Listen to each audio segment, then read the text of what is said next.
আচ্ছা আপু, এই যে আপনি আর্জেন্টিনা জার্সিটা পরে আছেন, ঠিক আছে, আপনি কি আর্জেন্টিনার 5টা প্লেয়ারের নাম বলতে পারবেন? কেন বলতে পারবো না, অবশ্যই বলতে পারবো। আমি আর্জেন্টিনাকে অনেক ভালোবাসি, এর জন্য আর্জেন্টিনার সব প্লেয়ারের নামই বলতে পারবো, শুধু 5টা না। ও আচ্ছা, তাই নাকি? আচ্ছা আমরা শুনি তাহলে, দেখি আপু 5টা প্লেয়ারের নাম বলতে পারে কিনা, বলুন। আচ্ছা বলছি, আপনার একটু কনফিউজ থাকতে পারে কারণ আপনার ব্রাজিল, এর জন্য প্রথম প্লেয়ারের নাম হচ্ছে my most favourite, my hero Messi. তারপরে হচ্ছে নেইমার, ওয়াও। তারপরে হচ্ছে রোনালদো, তারপরে হচ্ছে শাকিব খান, তারপরে হচ্ছে জনি সিন। কনে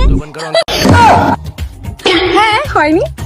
আপনারা দেখতে পাচ্ছেন যে আর্জেন্টিনার সাপোর্টাররা কিরকম হয়। আমি আর কোনো কিছু বলতে চাচ্ছি না গাইস।